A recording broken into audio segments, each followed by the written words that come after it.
Irmãos, vamos abrir as Escrituras em Romanos, capítulo 4, do verso 9 ao 12.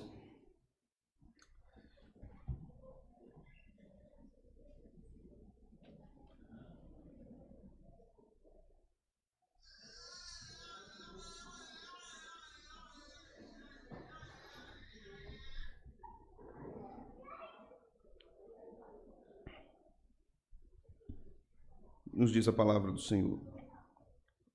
Vem, pois, esta bem-aventurança exclusivamente sobre os circuncisos, ou também sobre os incircuncisos, visto que dizemos, a fé foi imputada a Abraão para a justiça.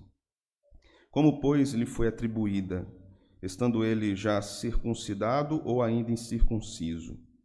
Não no regime da circuncisão, e sim quando incircunciso. E recebeu o sinal da circuncisão como selo da justiça da fé que teve quando ainda incircunciso, para vir a ser o pai de todos os que creem, embora não circuncidados, a fim de que lhes fosse imputada a justiça. E pai da circuncisão, isto é, daqueles que não são apenas circuncisos, mas também andam nas pisadas da fé que teve Abraão, nosso pai, antes de ser circuncidado. Amém. Vamos orar? Te louvamos, Senhor, nesta noite, pelo culto, pelos louvores, pelas orações, e te louvamos também quando nos assentamos para ouvir atentamente a exposição das Escrituras. Receba a nossa adoração, Senhor, enquanto nós ouvimos. Receba a minha adoração enquanto eu prego a Tua palavra. Seja engrandecido, Senhor. Seja glorificado no nosso meio nesta noite. Fala com o Teu povo. Fala também com aqueles que ainda não professam fé salvadora no Redentor. Salva pecadores, Senhor, no nosso meio. Nós te pedimos isso no nome de Jesus. Amém. Os irmãos podem sentar-se.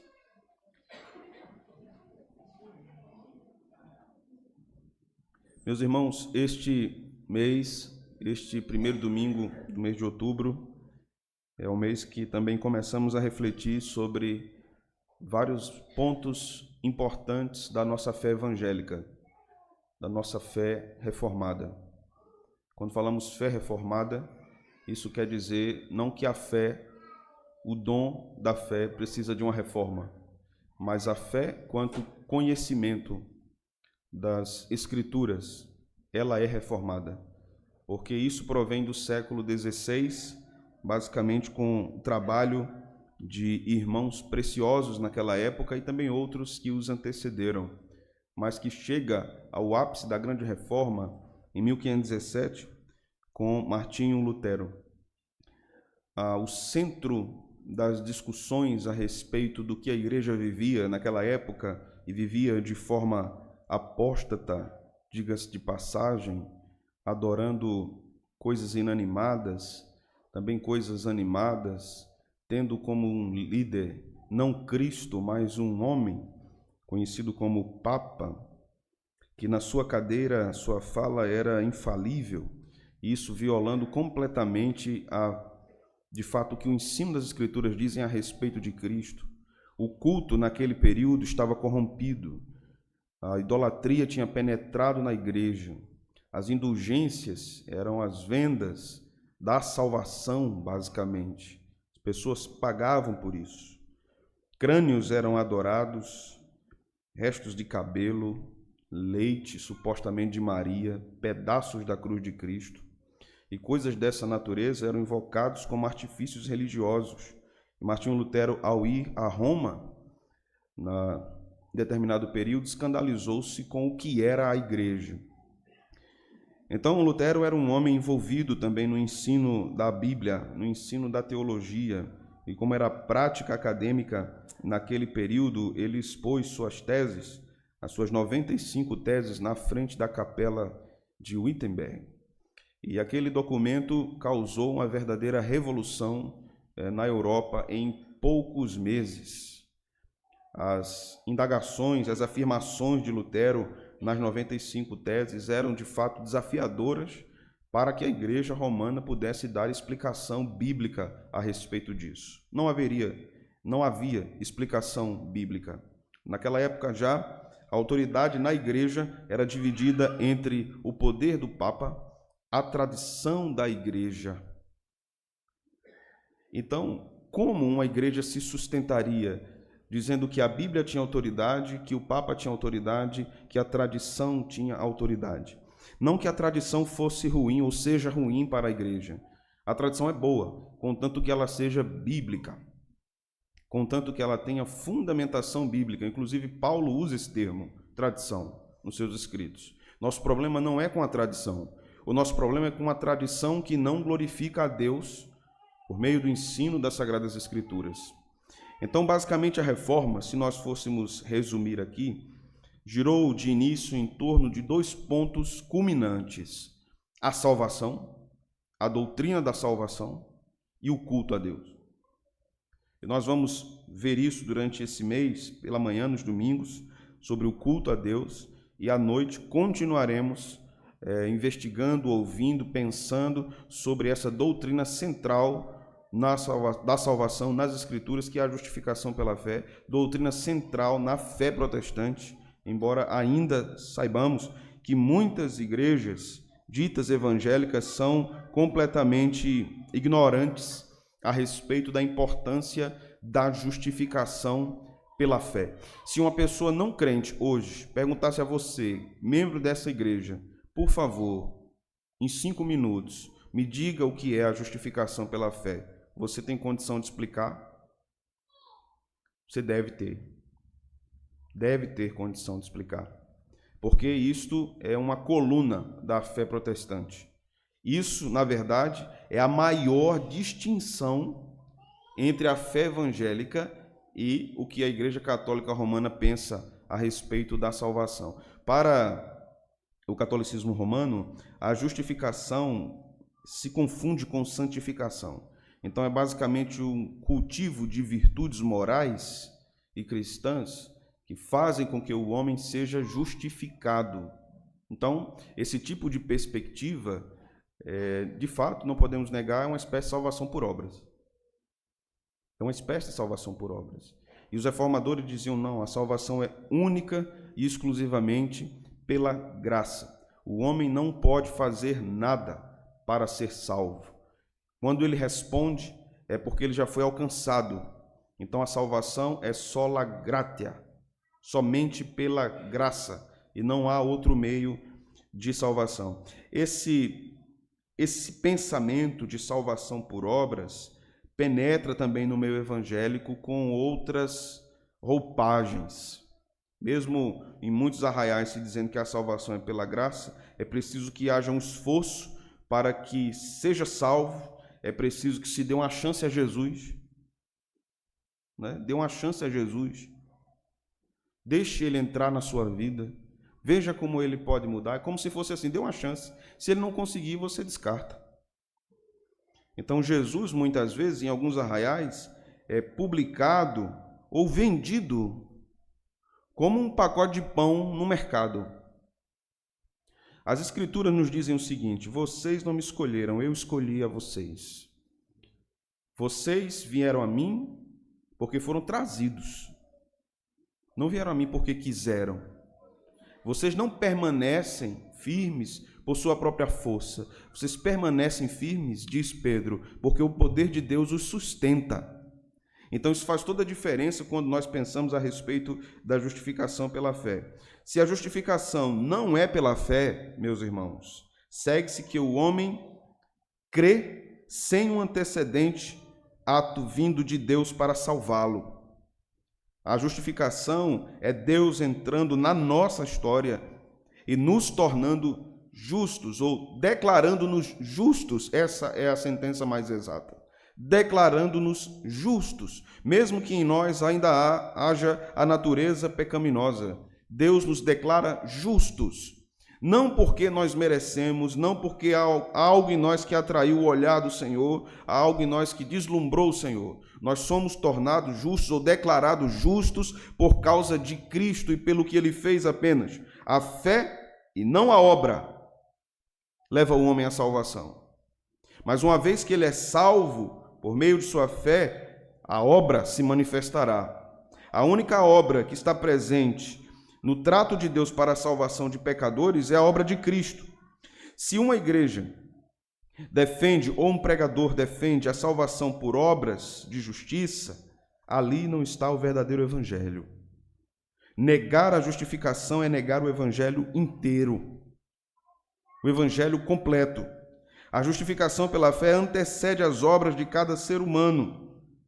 A justificação pela fé nos diz categoricamente: você não pode, mas eu posso, assim diz o Senhor.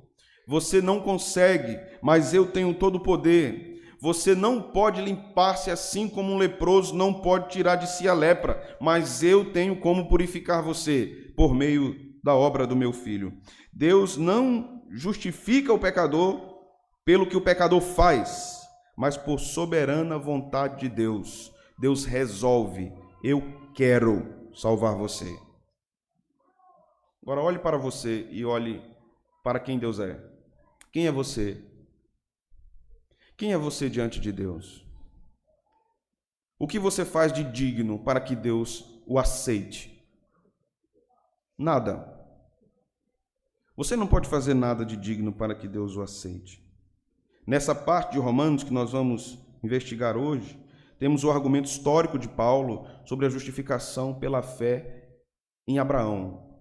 Paulo continua usando a figura do patriarca. Está aqui basicamente posto por Paulo um argumento avassalador contra a perspectiva judaica, especialmente do judaísmo do tempo de Paulo, o judaísmo do segundo templo. Aqui no versículo 9 nós vamos observar a base bíblica para a justificação pela fé. No versículo 10 e 11, parte A, a prioridade histórica. E no versículo 11, parte B, e versículo 12, o princípio espiritual. Então nós temos aqui, como antecedentes históricos ao que Paulo está falando, está abordando, está argumentando, o ponto de vista do judaísmo segundo o tempo, que Abraão guardou a Torá por antecipação. Então essa era uma perspectiva. Abraão guardou a Torá por antecipação ao sujeitar-se a Deus em atitude humilde e obediente. Paulo está rebatendo isso. Primeiro que não tinha Torá ainda, né? E segundo que Paulo vai dizer que Abraão não é justificado porque guardou a Torá por antecipação. Abraão é justificado pela fé. Então, se diz que Abraão foi justificado porque guardou a Torá por antecipação, a salvação é pelas obras de Abraão. Os irmãos compreendem? Isso era um problema. De fato, torno a repetir, já disse em vários sermões, e vocês já perceberam que Romanos não é simples.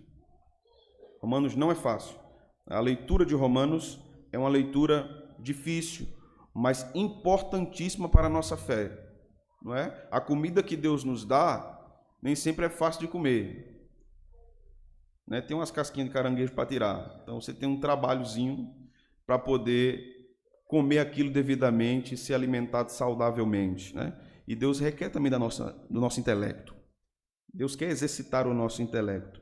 Então, para o judaísmo, em segundo lugar, nesses antecedentes históricos, era fácil aceitar a ideia de Abraão como pai dos gentios, caso os gentios se tornassem prosélitos. O que é um prosélito? Aqueles que, recebendo a circuncisão, se tornassem judeus. Então, era fácil para o judaísmo entender que, desta forma, Abraão era pai dos gentios. Mas nós devemos considerar que Abraão era gentio. Não é? Abraão era gentio. O pai dos judeus era gentio. Então a vida de Abraão contempla judeus e gentios. Esse é o argumento de Paulo. Esse é o ponto desse argumento avassalador de Paulo. Abraão, antes de ser circuncidado, foi justificado pela fé. E Abraão não era judeu. Abraão era gentio. Então ele é pai tanto de judeus como de gentios. Nós vamos ver implicações práticas disso. Então, quando os judeus diziam que, por meio do proselitismo, quando um gentio, os irmãos se lembram que é gentio? Aquele que não é judeu. Então, quando um judeu se converte ao judaísmo e ele é circuncidado, então isso demonstra para nós, diziam os judeus, de forma muito clara, a restauração futura de Israel. Isso estava ligado a uma questão muito nacionalista de Israel. Enquanto Deus havia prometido a Abraão, no capítulo 12, que a sua semente seria abençoada e as famílias da terra seriam abençoadas em Abraão, todas as famílias da terra. Mas quando os judeus faziam essa leitura, eles não tinham em conta que Deus iria salvar os gentios por meio da fé e não por meio do que Abraão houvesse feito ou realizado. Então veja o versículo de número 9. Vem, pois, esta bem-aventurança exclusivamente sobre os circuncisos ou também sobre os incircuncisos? Paulo está falando aqui do versículo 7 e 8, certo?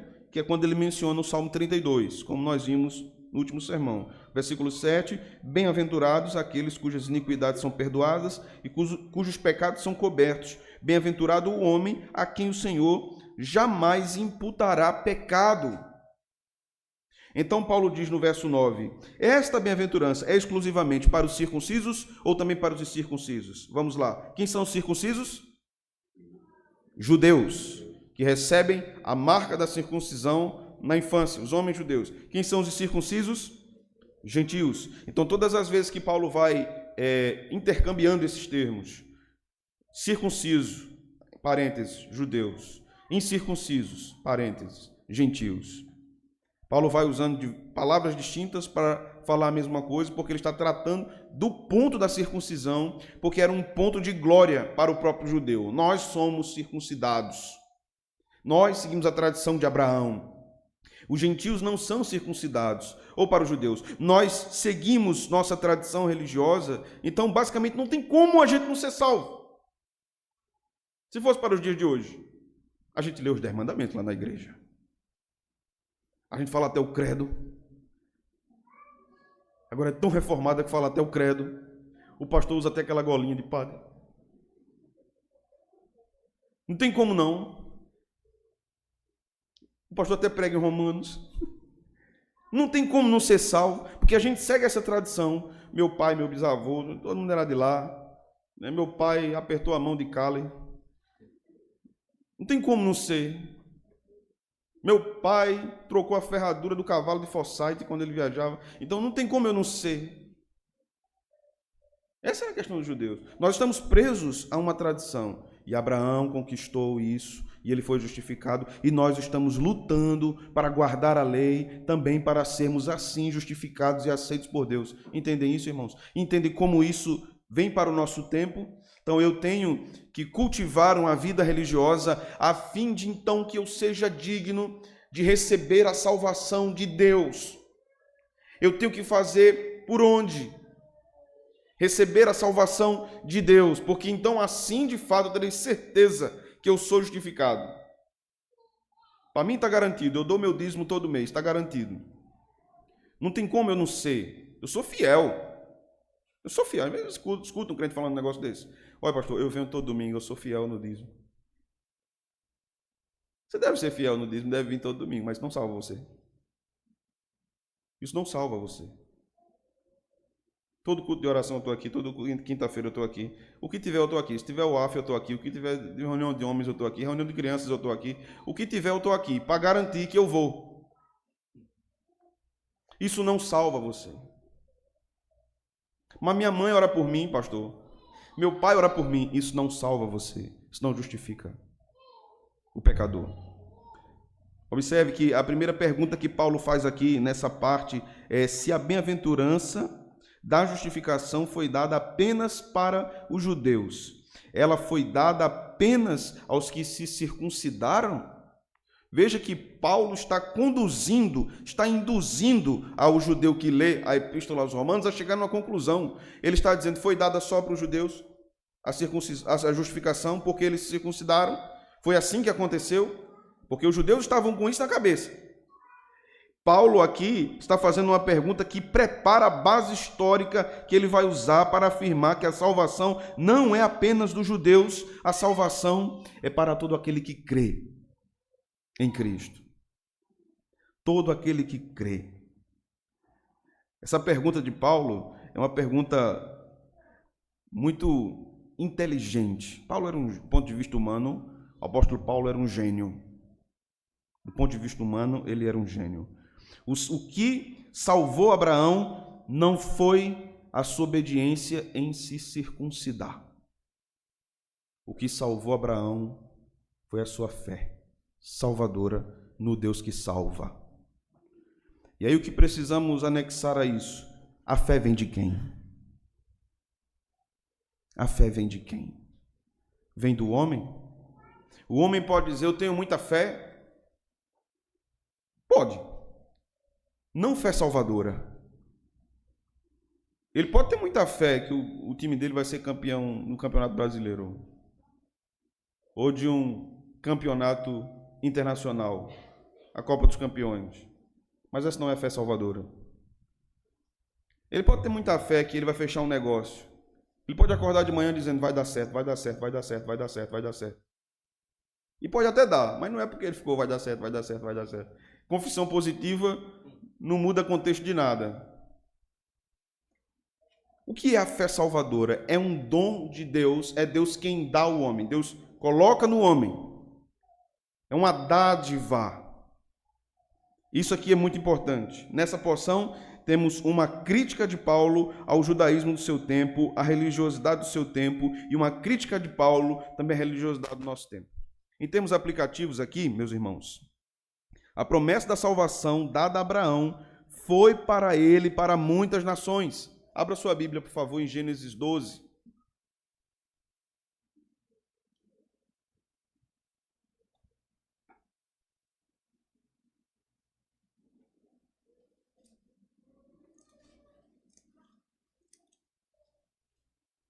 Vamos ler do versículo 1 ao versículo 3.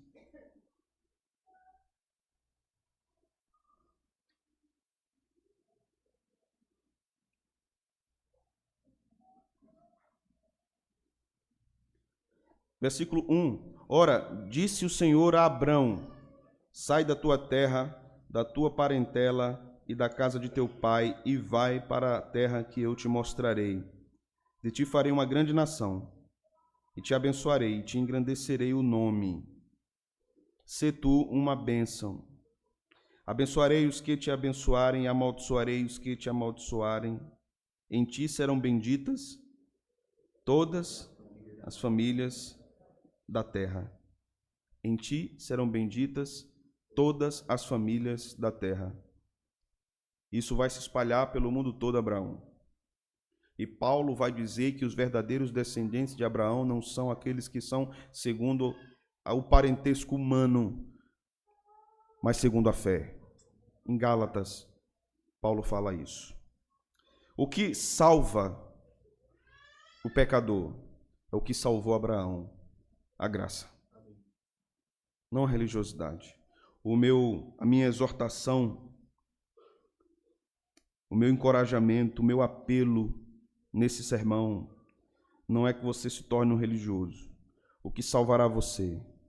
A graça. O favor imerecido de Deus. É o favor de Deus sobre você. Abra seus ouvidos e que o Espírito Santo destape seus ouvidos e abra seus olhos nessa noite. Você está sendo enganado por seu coração. O pecado cega você. Você não consegue ver uma saída por meio da graça. Só consegue ver uma saída por meio de um tipo de cultivo de virtudes que torna você melhor. Por isso que Deus permite que determinados pecadores sigam para o fundo de um poço existencial, para mostrar a eles que eles não podem nada, não conseguem nada e não vão chegar em lugar nenhum. Por isso que Deus permite que pecadores se frustrem profundamente com a sua própria existência, se frustrem profundamente com a sua realização ou a sua falta de realização. Deus permite que eles enxerguem a sua derrota absoluta, para mostrar a eles que eles não são dignos. Você está se privando da misericórdia salvadora de Deus, porque você pode estar acreditando que a salvação está em suas mãos e a qualquer momento você pode pegá-la. A qualquer momento você pode recebê-la. A palavra de Deus nos mostra isso, e a história da igreja também assevera isso, que a graça de Deus é irresistível. Então, se você é um eleito de Deus, a graça lhe vencerá. A graça vai desmoronar o seu castelo de autoproteção. A graça vai lhe mostrar que você é indigno. A graça vai lhe mostrar que você não tem nenhum poder para chegar a Deus. A graça primeiro vai lançar você ao chão, ao pó, e vai dizer: agora você entende que é um pecador necessitado de Deus, e Deus está com as mãos estendidas para lhe salvar.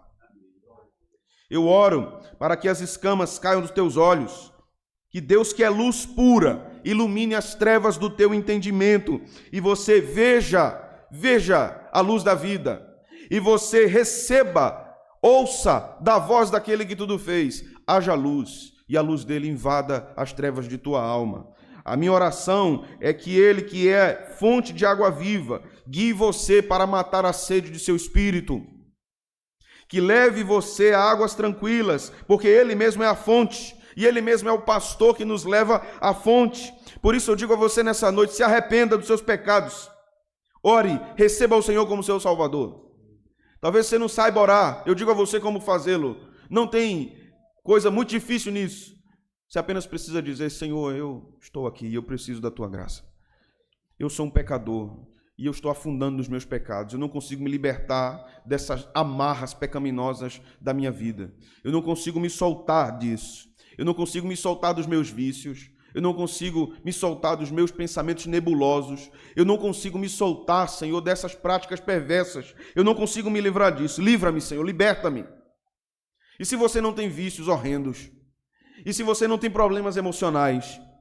E se você não tem sofrido com nenhum tipo de ansiedade ou depressão ou pânico, você está tranquilo e veio aqui talvez pelo convite de algum membro dessa igreja, só para honrar o convite aceito, porque é falta de educação não atender o convite de alguém.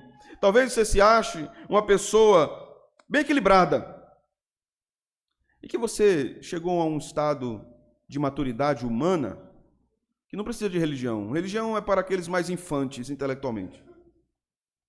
Religião é para aqueles que não têm nenhum tipo de saciedade na vida intelectual. Talvez para você, se esse é o seu caso, é suficiente poder sentar na sua poltrona, na sua cadeira do papai, estender os seus pés sobre um puff, abrir uma garrafa de vinho, encher a taça e beber lendo o seu livro, ou assistindo alguma série, ou indo ao cinema de vez em quando, ou talvez indo assistir alguma peça, ou visitando teatros pelo mundo inteiro. Talvez o seu hobby seja esse. Talvez você precise entender e ouvir nessa noite alguém dizer o contraditório acerca de suas perspectivas. Nada disso pode mudar o fato de que você é um pecador condenado e que você precisa da graça de Deus. Há pessoas aqui que não têm uma garrafa de bom vinho. Há pessoas aqui nessa congregação que não têm uma poltrona para sentar. Há pessoas aqui que nem têm uma casa própria para morar. Há pessoas aqui que nunca saíram de Pernambuco, mas eles têm a maior riqueza do mundo. Eles têm Jesus. E você não tem. Você não tem a maior riqueza do mundo. Aqui há doutores e gente humilde que não terminou os estudos ainda. Aqui há velhos e crianças. E o que é que une essas pessoas? Cristo. Cristo. Vamos para o versículo 10.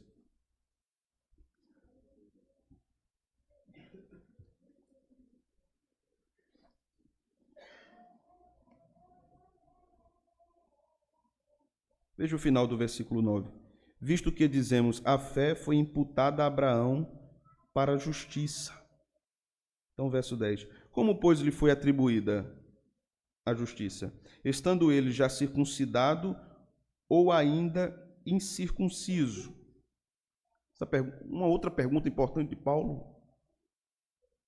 Porque entre o momento que Deus disse que Abraão creu em Deus, isso lhe foi imputado como justiça, até o dia que ele foi circuncidado, dizem os rabinos, foram 29 anos. Os teólogos protestantes, na maioria deles, afirmam que 14 ou 13 anos. E é isso que Paulo está falando, entende? Abraão foi circuncidado anos depois, mais de uma década, ou quase 2 depois, ou 3 depois. Mas Deus justificou Abraão antes do ato litúrgico da circuncisão. Então seria circuncisão inútil. É isso que nós precisamos saber também, não é? O que era que Paulo estava falando aqui a respeito de tudo isso?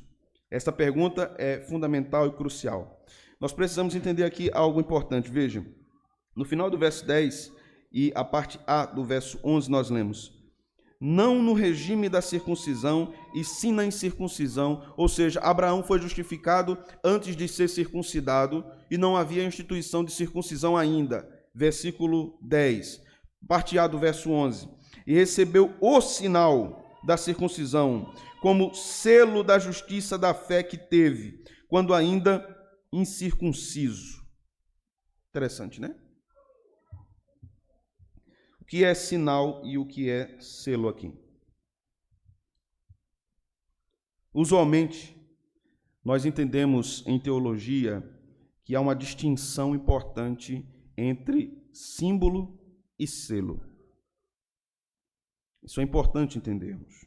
Um símbolo aponta para a existência de uma coisa que é simbolizada.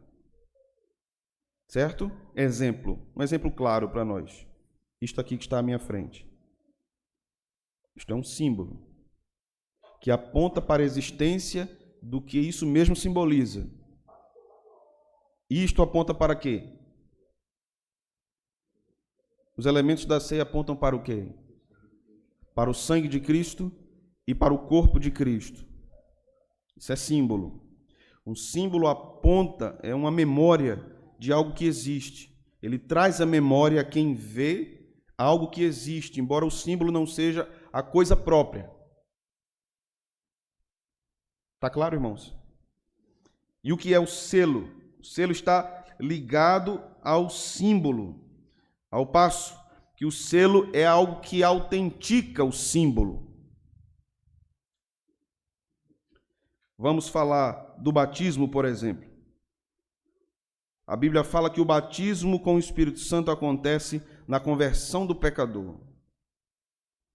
Ali é o batismo com o Espírito Santo. Segundo a nossa confessionalidade, especialmente a partir da tradição de Westminster, o símbolo do batismo ou o selo do batismo não salva, mas ele autentica algo que já aconteceu.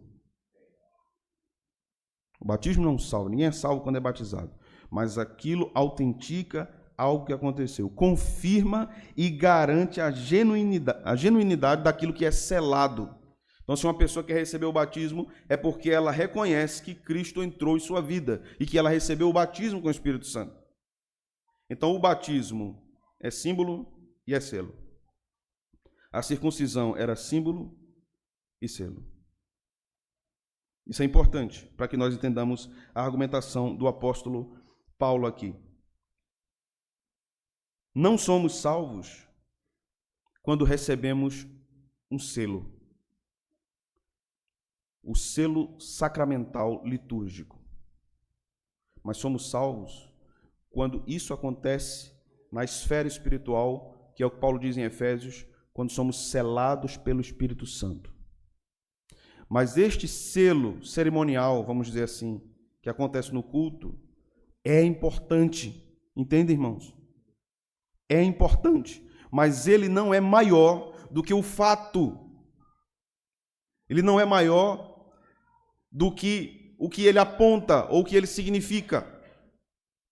Então é importante que um crente, por exemplo, seja batizado? Sim, muito. Porque isso, de fato, autentica o que aconteceu na esfera espiritual de sua vida. Então todo aquele que crê em Cristo, conhece a Cristo, desejará naturalmente o batismo. Para uma aplicação contemporânea do que nós estamos falando. Mas alguém não pode dizer: eu só fui batizado, eu só fui salvo quando eu recebi o batismo. Há algumas confissões de fé antigas que diziam que, confissões reformadas, que diziam que a regeneração só completava-se quando o batismo se consumava. A tradição de Westminster abandonou essa perspectiva, basicamente. Mas existem confissões anteriores que alegavam isso. Exatamente por isso que eu estou dizendo. Porque isso tem muita proximidade, embora não seja do ponto de vista da teologia reformada, mas tem muita proximidade com a salvação por obras. Não se entende o que é selo e o que é símbolo. E a maior exposição disso foi, de fato, do que aconteceu no século XVII, lá em Westminster. Nossa religiosidade não pode garantir o nosso status diante de Deus. Nosso tempo de cristianismo também não. Nosso serviço à igreja também não. Nossa denominação, muito menos. E se você for salvo por denominação,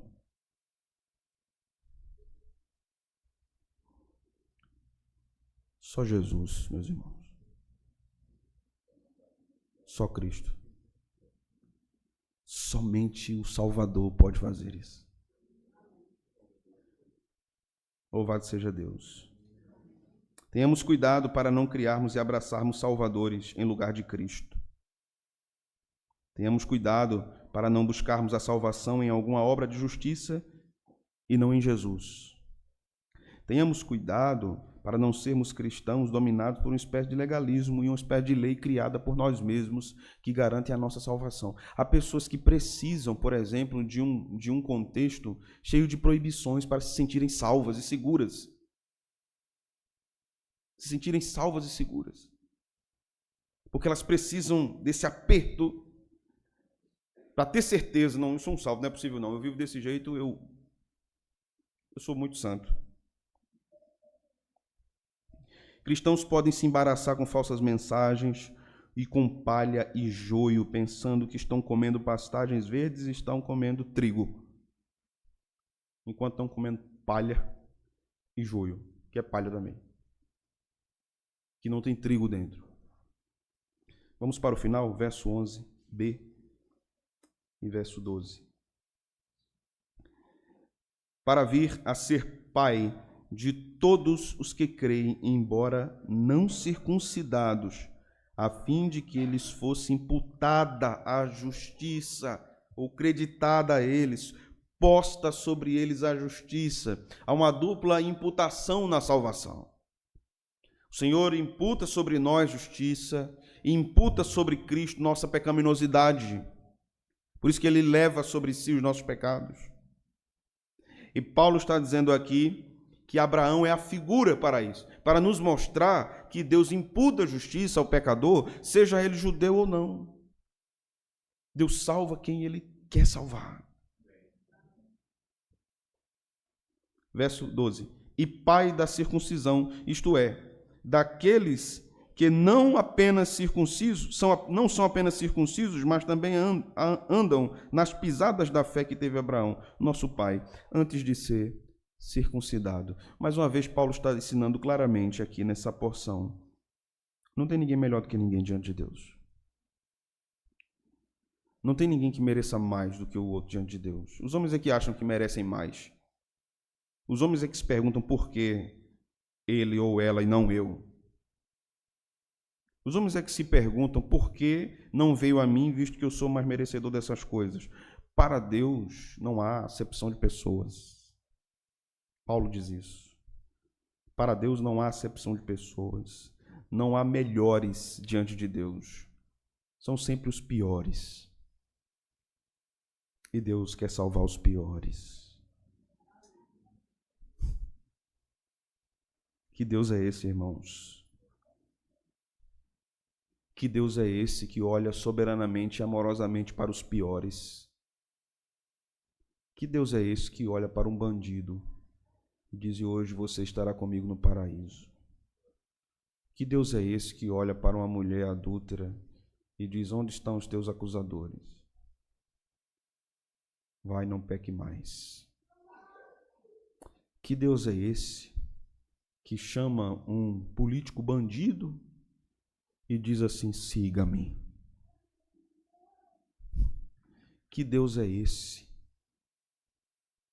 que olha para os segregados, os desprezados, os indignos da sociedade e diz: siga-me, siga-me, venha.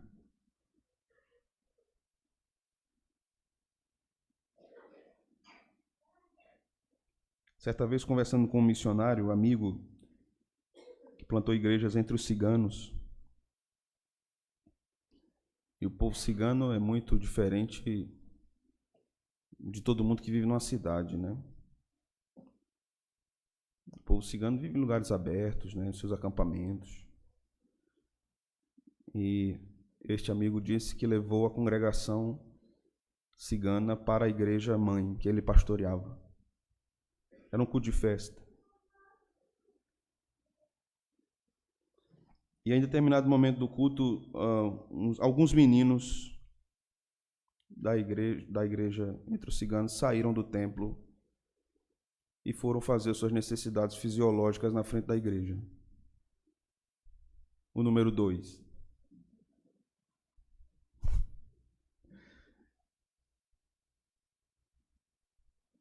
Alguns irmãos da igreja disseram assim: nós não temos condição de conviver com esse povo. Olha o que eles fazem. São bárbaros, pastor.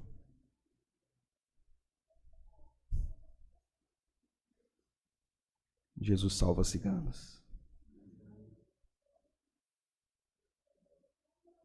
E o processo de santificação é progressivo. O processo é progressivo, né? A cultura de muitos de nós está escravizada pelo pecado. A cultura deles também, né? Está escravizada pelo pecado. A civilização surge no mundo basicamente com grande contribuição do cristianismo. Agostinho de Hipona, por exemplo, foi alguém de grande importância para o processo civilizatório no Ocidente. A ausência do cristianismo traz muitos prejuízos culturais, morais, civilizacionais. Basta olhar para a Europa hoje. Basta você dar um Google e ver alguns países que dantes foram cristãos e hoje abandonaram. Basta você olhar para a Holanda, que foi um grande celeiro de teologia reformada. E é possível observar mulheres prostitutas em vitrines, vendendo seus corpos. Basta você olhar para a Alemanha, que foi o centro da reforma, e hoje absolutamente liberal na teologia, nos costumes, com igrejas minúsculas e, quando existem, lutando para não expirarem de vez, porque o cristianismo foi abandonado. A cultura é pecaminosa, ela pode ser influenciada pelo cristianismo e deve ser influenciada pelo cristianismo, mas é pecaminosa. A cultura daqueles ciganos era pecaminosa também. E esses costumes faziam parte da sua cultura. Então, para eles, na cultura dele, estava tudo certo ali. E o missionário, quando vai na cultura do outro, ele tem que ter muita paciência. Ele não vai chegar metendo a foice. Ele tem que ir ensinando, até que a coisa comece a ser transformada. Todo pecador aprende o evangelho. Depois que o pecador é convertido, aprende o evangelho passo a passo. Nós não somos diferentes. É porque a nossa cultura é diferente. Se você for visitar uma tribo e eles colocarem lá um prato bem chique, bonito, um crânio de macaco aberto, cerrado, assim, tinha aberto em cima, né? Com uma sopinha. Dizer assim: você é muito especial para nós, esse prato a gente fez para você com todo carinho. Se você diz assim: eu não vou comer isso, não, é uma ofensa. Você está ofendendo a cultura deles. Porque a sua cultura é outra. Agora, é pecado comer uma sopinha num quengo de macaco? Não, não é pecado. O que é que tem? Mas também vocês aqui, Caruaru, o que é que tem? Né? A gente aqui, agora mais não, porque você vê pouca gente falando isso, né? Mas até pouco tempo, tinha muito nordestino que comia formiga, né? Olha aí, tá vendo? Todo mundo se acusando aí. Os comedores, vocês são tamanduá, por acaso? Não é tamanduá, né? Que come formiga, né? Vocês são tamanduá para comer formiga? É a nossa cultura, né? Imagina você trazer um europeu para sua casa e dizer assim, olha, eu fiz para você com todo carinho, é um pratinho de formiga assado. Formiga? Acaba sai da Europa para comer formiga no Brasil, né?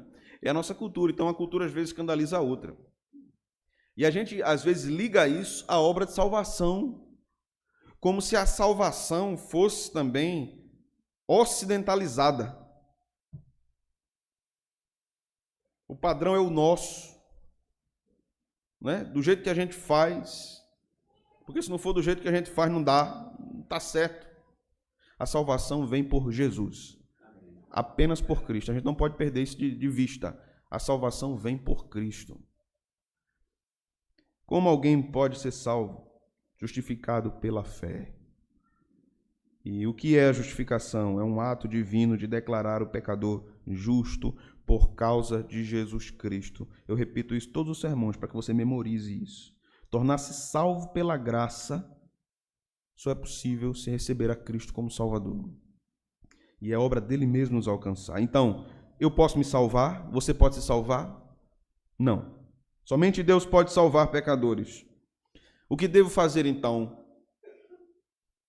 Creia em Jesus, creia em seu sacrifício, creia em sua ressurreição. Cantamos um hino hoje pela manhã, que ele diz assim, no começo, ao Deus de Abraão louvai. Mais à frente, este hino trata exatamente do que Deus fez com Abraão nessa passagem que Paulo nos ensina. O hino diz, tomou-me pela mão. Lembram? Em trevas deu-me luz e dá-me eterna redenção por meu Jesus. Meu Deus por si jurou, eu nele confiei, e para o céu que preparou eu subirei. Na glória eu hei de ver, confiado em seu amor, e para sempre engrandecer meu Redentor. Louvado seja Deus. Vamos cantar esse hino? Vamos ficar de pé? Vamos louvar ao Senhor com o hino 232 do nosso Salmos Hinos. Amém. Vamos orar? Te louvamos, Senhor, de todo o nosso coração. Te louvamos por tua grandiosa obra de redenção. Te louvamos por tua justiça imputada a nós, indignos pecadores, mortos em seus delitos e pecados, completamente, absurdamente incapazes de fazer alguma coisa para si mesmos, impotentes para livrarem-se da ira divina contra o pecado. Mas o Senhor olhou para nós com misericórdia e amor. O Senhor olhou para nós com tanta benevolência e o Senhor nos trouxe a si. Obrigado, Senhor. Sobre aqueles que ainda não professaram Cristo, ó Deus, falem a seus corações.